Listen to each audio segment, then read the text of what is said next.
politik itu aku maknain ya bagian dari perjuangan kita aja untuk tadi kemaslahatan. Ketika kita dikasih kesempatan, makanya itu kita bilang ya, ketika perempuan misalnya dikasih kesempatan, maka sebenarnya salam Indonesia, salam jumpa dengan The Syndicate, Angkat Topi, tokoh dan inspirasi.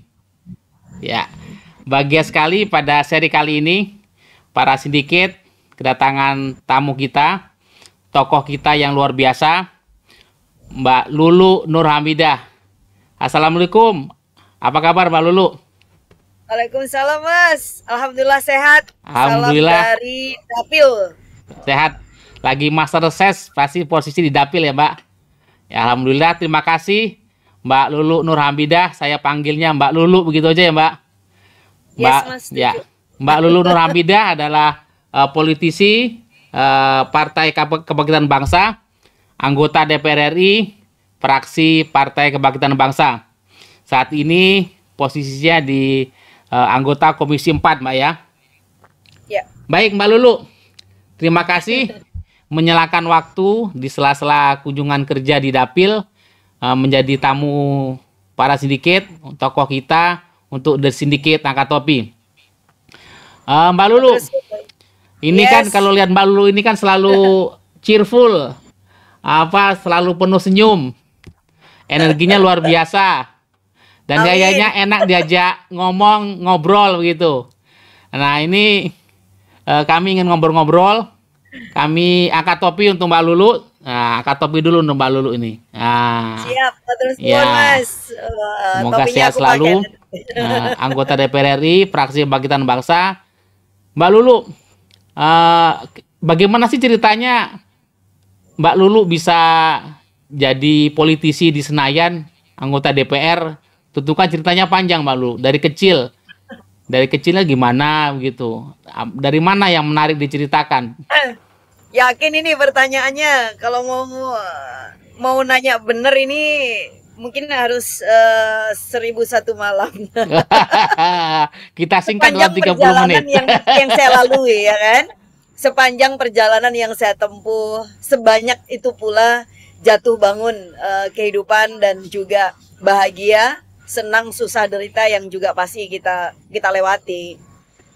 Tetapi saya bersyukur ya Mas ya, bahwa saya lahir dari sebenarnya keluarga saya keluarga santri ya. Jadi saya lahir dari keluarga santri. Almarhum bapak saya juga santri atau kiai kampung. Tapi memang saya tidak cukup punya kesempatan untuk mengenal beliau karena saya ditinggal almarhum ayah saya itu ketika usia masih 5 tahun. 5 tahun sudah ditinggal ayah. 5 tahun yatim ini Mas. Jadi tapi tidak yatim, batin saya tidak yatim lah ya. Kelihatan sampai sekarang kok Mbak. Saya tumbuh dengan ibu yang usianya waktu itu 27 tahun. Dengan 4 anak yang yatim semuanya. Berapa bersaudara? 4 Mbak ya? Saya bayangkan ya, di tahun 76 ya. Jadi tahun 76 itu kan kondisi Indonesia, kondisi ekonomi dan kondisi sosial saya kira bisa kita bayangkan berat bagi banyak orang. Dan tentu juga sebagai perempuan muda seperti ibu saya yang sebenarnya juga tumbuh dari keluarga kiai dan kemudian ditinggal ayah saya, dan pasti banyak hal yang harus dilakukan untuk bisa tetap mendampingin dan membesarkan anak-anaknya. Dan akhirnya itu posisi di Jombang Mbak ya? Menjadi role model. Di Jombang ya? Ya di Jombang. Ya. Nah, cuman keluarga santri, tetapi kalau Mas tahu bahwa di keluarga santri atau bahkan di pesantren sebenarnya politik itu juga bukan sesuatu yang asing ya. Karena kalau dilihat dari cerita ibu saya, misalnya almarhum ayah saya itu beliau juga menjadi bagian dari aktivis Partai Masyumi pada saat Partai NU itu belum dilahirkan. Tetapi kemudian ketika Partai NU itu lahir, beliau kemudian menjadi bagian dari Partai NU karena memang yang menjadi ikatan bagi ayah saya adalah NU-nya gitu. Dan di tahun-tahun ketika Gestapo lah istilahnya begitu, ayah saya juga menjadi ketua gerakan pemuda Ansor di Jombang. Jadi darah perjuangan, kemudian juga pergerakan dan aktivisme politik kebangsaan, saya kira memang mengalir juga di dalam darah saya gitu. Saya kira saya tumbuh di situ walaupun tidak tahu sekali ya seperti apa ayah saya, tetapi cerita ibu itu kemudian memberi kekuatan kepada saya bahwa ada yang harus dilanjutkan. Kalau ibu saya itu bilang misalnya bahwa kerja-kerja untuk kemanusiaan, kemudian juga untuk kebajikan atau kebajikan publik maksudnya, itu juga bagian dari kerja-kerja ibadah yang itu bernilai sama dengan ibadah-ibadah yang lain, dan sebenarnya karena itu membawa efek atau dampak yang sangat besar, maka kalau bisa dianggap itu pilihan yang terbaik, maka politik juga menjadi pilihan yang terbaik. Karena apa? Karena dampak yang bisa ditimbulkan dan kemudian juga output dari kebijakan itu bisa mengubah banyak hal, baik itu mengakhiri penderitaan orang atau kemudian menghadirkan kebahagiaan, atau dalam bahasa kita menciptakan kemaslahatan itu gitu. Good point. Nah, ini adalah value yang memang diajarkan ya, dan termasuk nenek saya, Mas. Jadi nenek saya itu punya pengaruh loh pada saya. Aku itu nenek ya. Seringkali merindukan nenekku karena 3 tahun terakhir ini beliau meninggal dalam usia 93 tahun. Nenek saya itu pernah bilang ke saya ketika saya juga di dunia politik gitu, beliau bilang, saya nanya ke nenek, gimana nenek gitu ya, Mbah itu, Mbah Ibu, saya manggilnya Mbah Ibu, Mbah Ibu. Dipanggil Ibu. Ketika saya di politik, saya perempuan, dan beliau bilang, Mbah Ibu ini atau aku itu rela dan ridho kalau kamu cucuku ini kemudian menempuh di jalur politik satu untuk NU. Nah, itu nenek saya loh ya. Itu jadi memang asli Nahdiyin ini, Mbak. Langsung itu, Mbak. Wah, keren kan? Nahdiyin 100% ini, Mbak. Langsung itu, bayangin nenek saya straightforward mengatakan demi NU, ya nggak apa-apa. Dan yang kedua juga untuk kebajikan dan kemaslahatan, selalu kata-kata kebaikan dan kemaslahatan itu yang kemudian menjadi semacam ridho ya bagi beliau untuk saya ada di dunia politik ataupun aktivisme. Pendek kata, saya mungkin agak sedikit dianggap anomali bagi sebagian yang lain, misalkan jarang pulang, pergaulannya banyak dengan laki-laki, kemudian suka ngelancong kemana-mana, kelayapan juga kemana-mana, pakai celana jeans dari dulu. Iya, di mana ponakanku kalau nyangkruk bareng Mbak. Oh iya dong, pakaian aja itu bisa jadi, ponakan saya itu hanya bisa ini. Aku punya banyak ponakan itu yang kemudian mereka bilang, pokoknya Mbak Lulu ini idolnya kita. Karena apa? Karena mereka tidak melakukan hal yang sama dengan saya. Jadi cara berpakaian walaupun itu simple, misalkan pakai jeans atau pakai kemeja, itu ternyata menginspirasi, tetapi tidak membuat ponakan-ponakan saya mampu membuat keputusan itu gitu, sehingga terwakilin oleh apa yang kemudian saya pakai. Punya style sendiri, Mbak ya. Punya style sendiri. Mulai dari saya lihat dari gestur, juga gaya busana dan juga tutup kepalanya itu kan. Iya, pakai udang, pakai turban. Nah, nenek saya juga bilang, waduh, dia bilang kan ketawa gini, kamu itu niru siapa sih, itu putunya Mbah itu. Tapi kemudian nenek saya juga yang bilang, ya nggak apa-apa, toh juga kakek-kakek kamu semua pakai udang seperti ini, mereka kiai. Tapi kan itu laki-laki sebenarnya. Jadi nenekku bilang nggak apa-apa karena Mbah Yai juga pakai udang, kita pakai beskap atau pakai jas. Jadi aku bilang it's okay.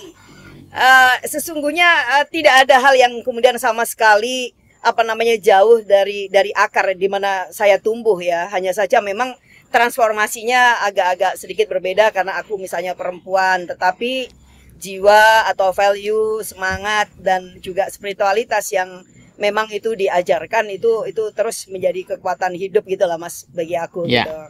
Dan ya termasuk sampai kemudian akhirnya masuk di politik ya. Ini yang aku bilang sih, politik itu aku maknain ya bagian dari perjuangan kita aja untuk tadi kemaslahatan. Jadi nggak ada yang terlalu berbeda sebenarnya.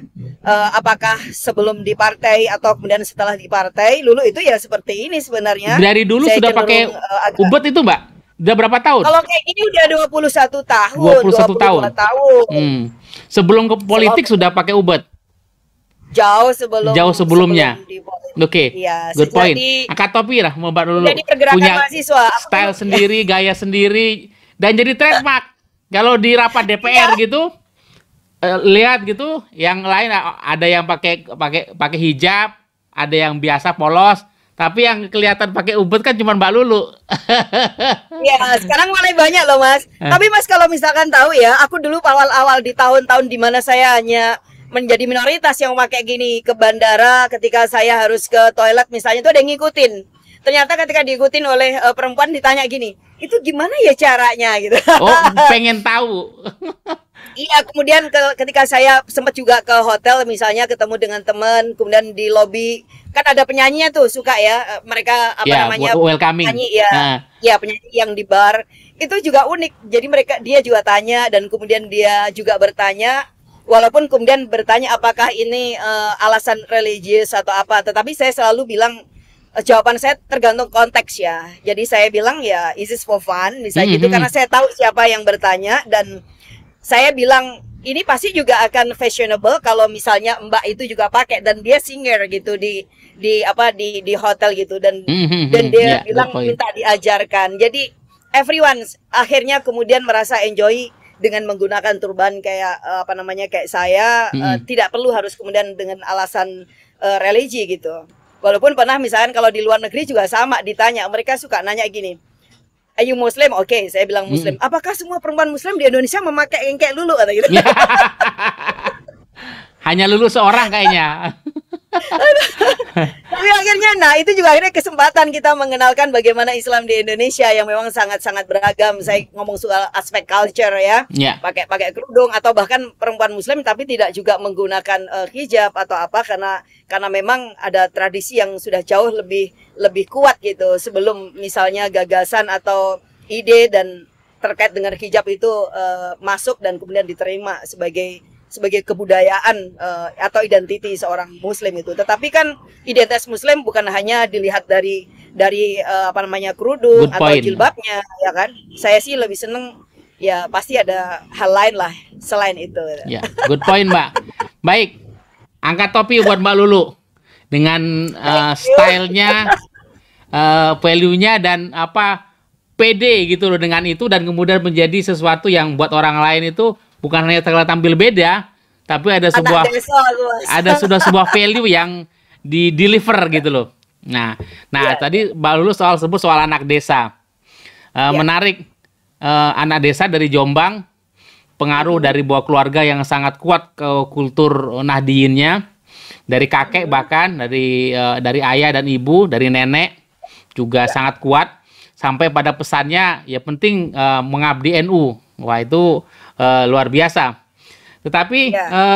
ada pengalaman waktu kecil ketika masih anak-anak, kira-kira cita-citanya apa? Apakah mohon maaf nih, kan Mbak Lulu ada gaya, maksudnya gayanya santai, rileks, tapi juga serius. Apakah ini gaya aslinya seorang Lulu Hamidah gimana gitu Mbak? Iya, aku ketika kecil itu misalnya kecil itu usia-usia 8 tahun lah ya mungkin. 8 tahun itu sudah menuliskan beberapa cita-cita saya. Lucu ya, jadi cita-cita kan biasanya satu. Tetapi ternyata aku mendeskripsikan imajinasi aku, apa yang aku inginkan ketika nanti Ada 8 gede cita-citanya. gitu. Cita-citanya itu antara lain aku bilang begini, aku ingin menjadi seorang pemimpin. Pemimpin, amin. Itu tidak umum di kalangan teman-teman saya 8 tahun nggak gitu. umum Mbak, betul. Ya, Mm-mm. 8 tahun. Kemudian apa pemimpin, lalu tak tulis lagi kayaknya nggak cukup gitu. Namanya juga anak kecil. Iya. Kemudian aku bilang aku ingin menjadi ahli hukum gitu ya. Ahli hukum. Tapi itu menarik karena aku sekarang anggota Balek loh, Mas. Oh iya. Itu pembuat undang-undang kan? Iya, nanti kita Portable tarik ya. untuk kurun waktu, Mbak. Konfirmasi timingnya kita Iya. lihat nanti. Iya, ya ada beberapa apa namanya, tapi apa cita-cita yang pada umumnya ya, misalnya soal cinta tanah air itu masuk dalam list. Walaupun kemudian yang paling terakhir menjadi guru itu juga ada sih, menjadi guru. Walaupun kemudian terus menerus terevaluasi lah sejalan dengan usia itu. Tapi usia 8 tahun sampai terus berkembang umur-umur berikutnya ya antara lain mesti selalu jadi pemimpin. aku melihat bahwa mungkin di Lulu yang kecil yang usia itu adalah konsep atau definisi tentang feminisme yang sudah aku temukan ya dalam perjalanan hidup saya, walaupun itu tidak melalui buku gitu loh. Tidak melalui buku, tetapi melalui penghayatan, melalui interaksi di dalam keluarga saya, teman-teman saya. Kemudian aku melihat bagaimana teman-teman perempuan di sekolahan, juga termasuk perempuan-perempuan di tetangga. Aku dulu kan suka ngeluyur, Mas. Jadi kalau kecil itu dari dulu hobi ngeluyur ya, Mbak? Bukan ya, sekarang ngeluyur doang ya? Memang udah bawaan cilik, gawan cilik. Pacan gawan cilik. Iya. Jadi aku pulang dari sekolah, itu biasanya nggak langsung pulang, tapi aku ikut temenku yang di madrasah. Aku sekolah di madrasah ya. Aku ikut pulang dong gitu ke rumah. Tapi apa yang aku lakukan? Aku tuh tidak main dengan temenku ini gitu. Yang aku lakukan justru saya itu ke dapur, nongkrong di depannya pawonan itu dan ngobrol sama orang tuanya dia coba. Nah itu yang aku suka. Ngobrol di pawon. Pasti masaknya pakai kayu kan, Mbak? Ya, mereka itu di pawon dan aku tuh ngecipris. Ya kayak gini nih, ngobrol. Akhirnya dari yang hanya orang tuanya temenku tuh tiba-tiba ada perempuan lain, maksudnya ibu-ibu mak-mak yang lain pada ngumpul. Akhirnya pada ngumpul sekitar 4 orang atau 5 orang itu di dapurnya temenku itu, dan saya ngobrol dengan mereka. Iya. Ngecipris itu aja, Mbak ya? Iya. Jadi ngelayap, ngecipris itu bagian dari habit dari kecil ya? Kayak aneh gitu sih. Bawaan. Good point Mbak Akatopi, Mbak. Ya, masa kecil yang luar biasa sih. Ya. Tapi saya belajar juga dalam banyak hal akhirnya yang kemudian menjadi pembentuk ya kesadaranku tentang misalnya soal soal pemimpin atau apa gitu, karena di rumah juga ya, bagaimana misalnya aku tanya ke ibu kenapa aku dikasih nama Luluk kayak gitu. Karena saya kan saya mengingat saat-saat dengan ayahku sampai usia 4 tahun beberapa peristiwa, tapi aku masih ingat lah dengan beliau, dan ibu saya itu juga bilang ayah kamu itu kasih nama Lulu itu emang sengaja gitu. Kenapa? Ya agar bisa jadi pemimpin, kemudian juga bisa ahli pidato loh kan? Ya, dari ngecipris ahli pidato. Ada nama perempuan. Dari ngelayap itu jadi apa namanya ya, istilahnya ngelayap sekarang tuh belusuan, Mbak. Konteksnya politik hari ini tuh. Betul banget. Exactly. Good point. Nakatopi, Mbak. Good point. Ini saya mencoba mencari bukan gato ya, tapi mencari relevansi experiencing masa kecil dengan sebuah sosok pribadi hari ini, kira-kira begitu, Mbak.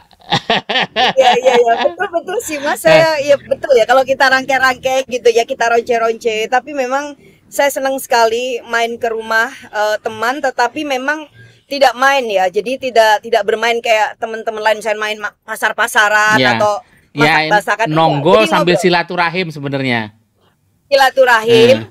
Kemudian saling bercerita dengan mereka, dan aku akhirnya bisa mendengarkan seperti apa sih cerita orang-orang dewasa yang terkait dengan kehidupan sehari-hari, dan itu terinternalisasi sedemikian rupa sehingga aku sampai sekarang berpikir apa sih makna perjuangan saya di politik.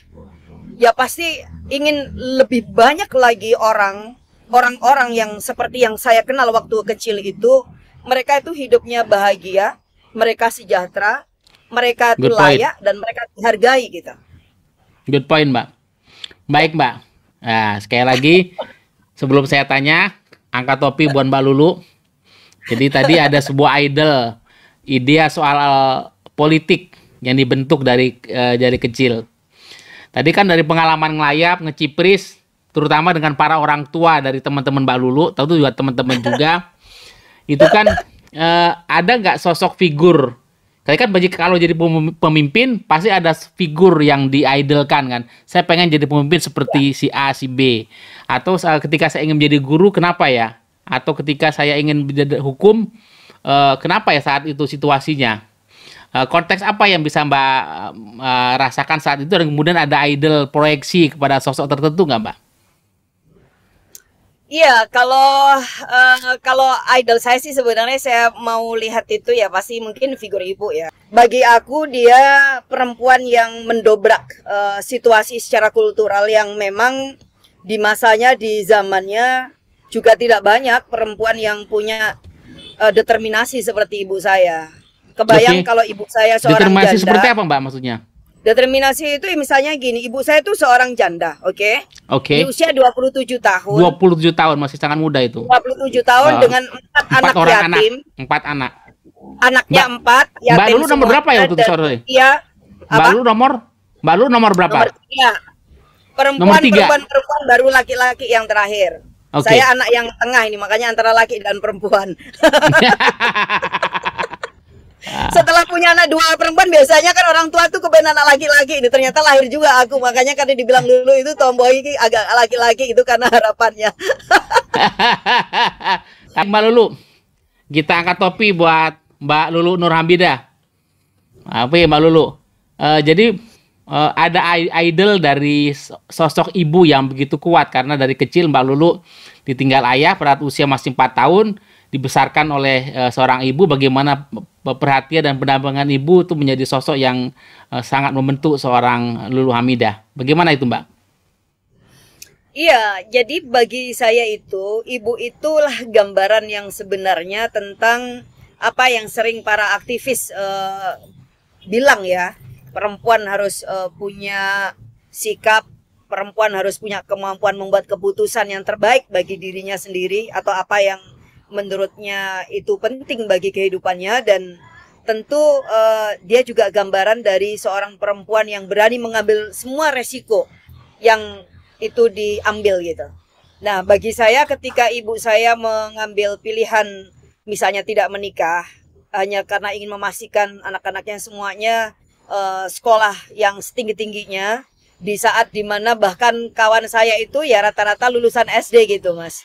Itu teman-temanku yang madrasah itu saya belum tahu siapa yang sampai perguruan tinggi, saya sampai lupa itu. Karena nyaris yang lain itu rata-rata ada yang SD, kemudian ada yang hamil di tengah jalan ketika di usia masih muda. SMP. Jadi ya semacam dan itu. Mbak Lulu 4 anak itu sarjana semua. Sarjana semua. Adik saya sebentar lagi mungkin tahun ini atau tahun depan akan jadi guru besar. Luar biasa. Adik kandungku dan saya sendiri alhamdulillah sekarang masih tetap sekolah Mas, S3 di UI. Luar biasa. Good point. Iya. Saya punya 2 master degree dari sosiologi UI dan juga dari Lee Kuan Yew School Public Policy di Singapura.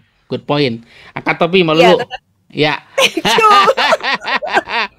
Angkat topi buat Mbak Lulu. Selalu berpikir bahwa memang perempuan ketika kita dikasih kesempatan, makanya itu kita bilang ya, ketika perempuan misalnya dikasih kesempatan, maka sebenarnya sesulit apapun yang namanya dunia itu ya akan dia kejar gitu.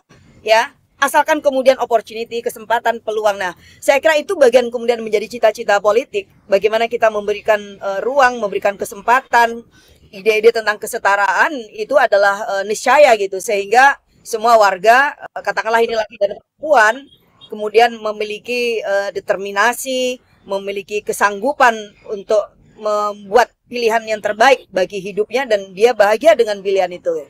Jadi bukan karena dia dipaksa, bukan karena order, entah itu masyarakat, entah keluarga, entah apapun, tetapi karena jalan yang dipilih itu adalah jalan yang membuat dia bahagia dan juga berharga.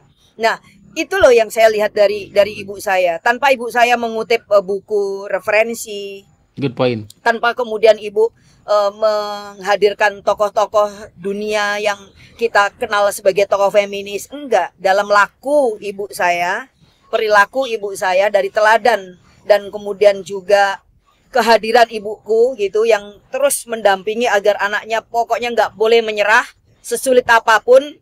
Ibaratnya kalau perlu pinjem sana sini atau gali lubang tutup lubang gitu ya. Tetapi pendidikan is number one. Dan bukankah pendidikan itu yang kemudian terus-menerus menjadi cita-cita dunia, terutama pendidikan bagi perempuan. Anak ibu ingat ya, 3 perempuan dan 1 laki-laki itu. Jadi pendidikan itu yang paling utama. Karena ibu percaya bahwa dunia itulah yang bisa mengubah dunia kita ya memang dengan jalur pendidikan. Jadi bukan karena harta, bukan yang lain. Kalau bahasa ibu sih harta mungkin bisa habis ya. Apalagi ketika saya Ya, ketika ditinggal bapak itu kan kita semua masih anak-anak, jadi mau berapapun misalnya kekayaan orang tua kami, ya tidak terlalu punya banyak makna gitu. Tetapi bahwa dengan pendidikan, dengan apa namanya kesempatan untuk menjenguk dunia yang lebih luas, maka kita bisa menentukan apa yang terbaik bagi hidup kita dan tentu kemudian membuat pengaruh lah di sekitar kita. Nah itu bagi aku itu ibu saya, jadi itu yang pertama. Oke, Mbak Lulu, saja kita angkat topi buat Mbak Lulu, terutama juga angkat topi buat Ibunda, Ibu Mbak Lulu yang sudah memberi inspirasi, membentuk dan hadir ya. Yang saya salutkan, apalagi di lingkup di kampung segala macam itu ya, di suasana kampung, umur 27 tahun dengan 4 orang anak yang masih kecil-kecil, Mbak Lulu pada umur 45 tahun itu tidak menikah lagi dan sebuah komitmen menjadi single parents itu kan kalau di kota orang biasa single parent, tapi ketika di kampung membesarkan 4 orang anak itu sungguh luar biasa. Jadi kita juga ingin memberikan hormat dan salut untuk ibu. Kita angkat topi buat ibunya Mbak Lulu. Oke, Mbak Lulu. Ya. Sosok lain ada yang mempengaruhi Mbak Lulu selain ibu sehingga Mbak Lulu kemudian punya cita-cita tadi ya dari pengen jadi guru, pengen jadi pemimpin dan sekarang kemudian menjadi politisi. Ada sosok lain yang tengah yang hadir yang membentuk Mbak Lulu. Apa ya? Saya memang dari kecil itu selalu mendapatkan cerita dan dongeng ya dari ibuku ya. Memang ibuku itu beliau itu mengantarkan dunia yang tanpa batas lah kepada saya gitu. Luar biasa. Sehingga aku menemukan mungkin tokoh-tokoh imajiner ya yang itu dihadirkan melalui cerita dari ibu. Semua cerita-cerita yang disampaikan ke ibu saya, baik itu tentang peran ayah saya di masa-masa misalnya perjuangan ya, revolusi dan seterusnya. Dan masa-masa misalkan yang 65 dan seterusnya, termasuk kakek-kakek kami yang semuanya nyaris dalam penggambaran ibu saya ke aku adalah orang-orang perjuangan. Tapi memang menarik ya kalau sisi kakek saya. Jadi ini mirip kayak legend gitu bagi aku. Saya bersyukur karena rambut saya dulu panjang, Mas. Aku ini melompat-lompat ya kalau cerita.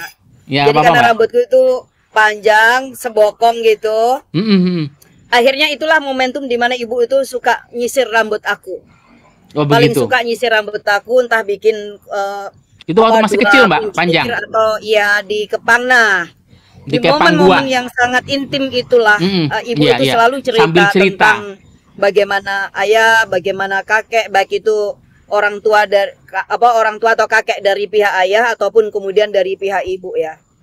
Kalau saya lihat kemudian ya dua-duanya memang dari ya keluarga santri kiai semua, dan kebetulan beberapa pesantren yang ada di Jombang, juga Kediri dan di Nganjuk itu ya keluarga besar kami gitu.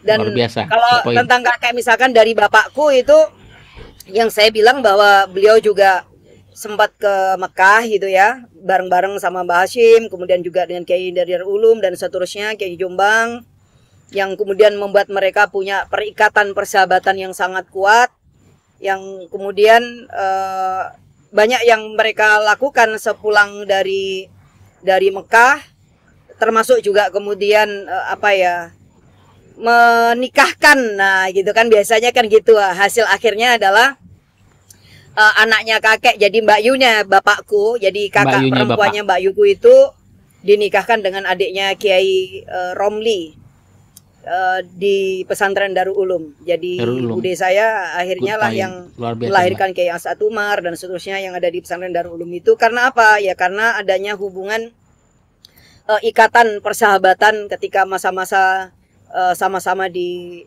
Saudi, di Arab, kemudian membangun pergerakan untuk kemandirian ekonomi di kalangan kalau kita sekarang disebut Jamiah Nahdlatul Ulama ya, walaupun dulu kan namanya belum NU karena dimulai dari Nahdlatul Tujar dulu gitu. Tetapi akhirnya kan rumah ayah atau kakek itu biasa menjadi markas pertemuan lah para kiai-kiai juga di Jombang, ngopi-ngopi kayak gitulah pertemanan. Dan tapi kakek saya tidak memilih jalur politik memang waktu itu, jadi lebih suka menjadi bagian yang memberikan dukungan pergerakan, mungkin malah dukungan logistik kali ya. Punya pabrik gula soalnya, Mbak. Punya pabrik gula. Jadi iya sih punya pabrik gula. kita sebelum pabrik gula dong gitu, walaupun dia ini Iya, penggilingan iya. gitu lah kali ya. Ya pabrik zaman Londo lah Mbak, bukan ya tetap pabrik kan. Iya, tapi bukan oligarki Mas. Oh enggak. Iya, ada Zaman pabrik. Londo Tapi, itu oligarki ini company Mbak. iya, di Jombang kan ada pabrik gula. Ada Iya. pabrik gula besar, tetapi tahu kan itu punyanya siapa kan, Belanda. Iya, Nah, betul. ya itu yang kemudian selalu menjadi pembelajaran. Jadi bikin gula sendiri dari tebunya kita gitu. Kemudian dia pakai gitu dan semuanya akhirnya kan kalau kita lihat dari sejarahnya sebelum NU ada kan ada Nahdlatul Tujar atau kebangkitan dari para saudagar Nadiyin. Nah, itu jadi Nadine, sekumpulan kiai. saudagar Nadine. Kakekku memang tidak perlu dicatat di dalam sejarah itu namanya. Ini juga belajar satu hal juga ini tentang sejarah ya. Jadi tidak selalu bahwa para pelaku sejarah memang kemudian akan dicatat atau tercatat atau harus dicatat. Nah, itulah ketulusan dari para generasi yang terdahulu. Tetapi Good point, saya yakin bahwa perjalanan kehidupan kita ini hingga sampai di sini itu kan pasti adanya tangan-tangan yang bekerja, entah itu di belakang, entah itu di Good depan point, atau di very good samping. point. Hanya saja memang tidak semuanya kemudian dicatatkan gitu. Dan saya sih berpikir bahwa itu justru amal jariahnya dari para generasi yang terdahulu, dan saya tidak pada posisi yang kemudian menagih atau mengklaim ini gimana sih kok sejarahnya di kita ini kok nggak ada gitu.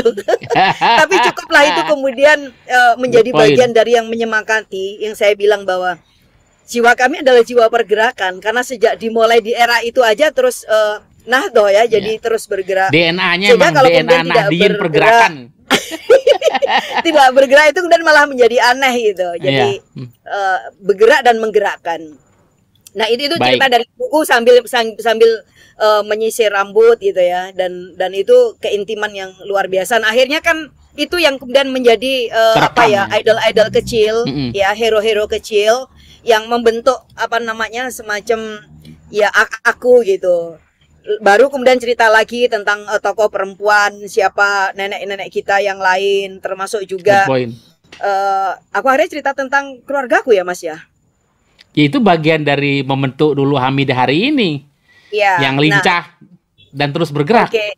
Ini sejarah yang lain. Nah, kemudian nenek saya perempuan. Nah, ini nenekku perempuan itu yang sekarang ini ibunya ibuku.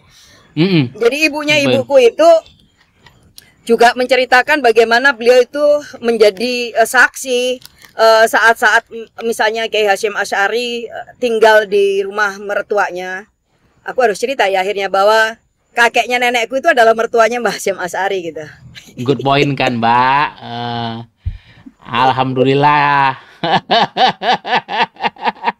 Angkat topi buat Mbak Lulu. Bukan. Ini Sri Tapi Kandi dari gini, Jombang aku sebenarnya berarti nggak Mbak mau- Lulu ini, Mak. Aku jadi sedih. Aku sebenarnya bukan ingin menceritakan di sisi itu sih sebenarnya. Saya selalu berpikir bahwa orang-orang biasa itu punya perjalanan yang pasti sangat kuat, dan point. saya senang Good menjadi point. bagian dari orang biasa. Ini hanya kebetulan aja bahwa darah itu memang nggak mungkin juga kita ingkarin ya, tetapi Good point, Mbak.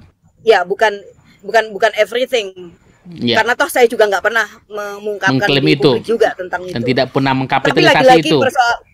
ini persoalan tentang sejarah itu. Nah, jadi bagaimana kemudian bulenya nenekku yang itu menjadi istrinya Mbah Hasyim yang kedua di era-era ketika resolusi jihad itu dilakukan menjadi bagian penting. Yang kemudian itu menjadi pertanyaan buat saya, kenapa kemudian resolusi jihad itu memang ya Mbah Hasyim, artinya tokoh laki-laki gitu yang muncul. Apakah memang perempuan tidak pernah ada dan tidak pernah melakukan sesuatu sehingga kemudian tidak pernah dianggap menjadi sang pengubah sejarah gitu. Itu Good point. ketika aku kecil. Jadi ketika nenek aku cerita, ya dulu Mbah Nyai Masru. Nah, Mbah Nyai Masru itu adalah nama dari istrinya Mbah Hasyim Asy'ari yang kemudian juga melakukan konsolidasi dengan caranya sehingga membuat Mbah Hasyim dan juga rekan-rekan seperjuangannya bisa melakukan kerja-kerja apa ya dengan baik ya karena support dari Bu Nyai Masru. Bu Nyai Masru itu neneknya buleknya nenekku gitu. Dan ketika kecil nenekku juga ketemu sama Mbah Hasyim ketika masa anak-anak itu. Nah, itu juga menimbulkan pertanyaan-pertanyaan kecil, akhirnya gugatan-gugatan kecil gitu loh, Mas. Kenapa Dan bagaimana Iya. kemudian sejarah itu ditulis? Siapa sih yang kemudian menulis? Kenapa kemudian aktor-aktor tertentu itu tidak ada atau invisible, khususnya misalnya tentang perempuan. Nah, itu akhirnya menjadi pembentuk. Tetapi saya bersyukur ketika dikasih kesempatan mendapatkan cerita yang relatif komplit ya, karena bukan hanya figur laki-laki yang diceritakan oleh ibuku atau nenek saya, tetapi juga ada figur perempuan, dan itu bagi aku tuh heroic. Itu akhirnya menjadi semacam ada gugat kecil gitu di hatiku. Iya, kenapa ya perempuan? Nah, ya gitu loh. Kenapa ya perempuan? Sampai sekarang kan akhirnya itu selalu menjadi darah saya ya. Kenapa perempuan itu invisible? Kenapa perempuan itu harus menjadi di belakang? Kenapa perempuan itu tidak pernah dianggap sebagai aktor utama? Kok selalu hanya menjadi aktor pendukung? Apa iya begitu? Jangan-jangan siapa tahu para aktor-aktor pergerakan itu sebenarnya yang mendorong begitu itu ya istrinya itu. Jadi istri itu harusnya yang kemudian dianggap sebagai sang pengubah sejarah. Tetapi peran ini kan jarang atau tak banyak dituliskan.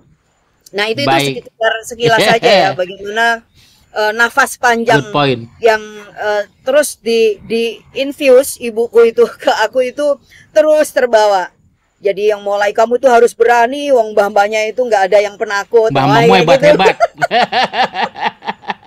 Jadi itu usia 8 tahun, 9 tahun tumbuh dalam cerita dan narasi yang memang sangat positif, dan menurut aku itu penting sekali ya ketika kita mendapatkan gambaran yang sangat positif tentang figur-figur yang menjadi pembentuk jiwa kita gitu.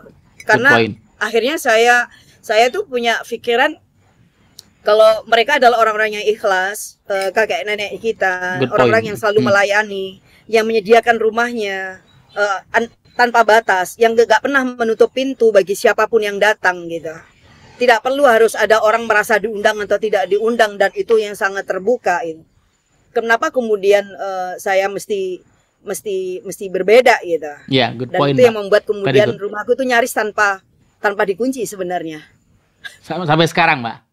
Ya, sampai kalau sekarang mulai dikunci setelah saya menikah lagi nih, tapi sebelum itu nyaris nggak pernah kuncian.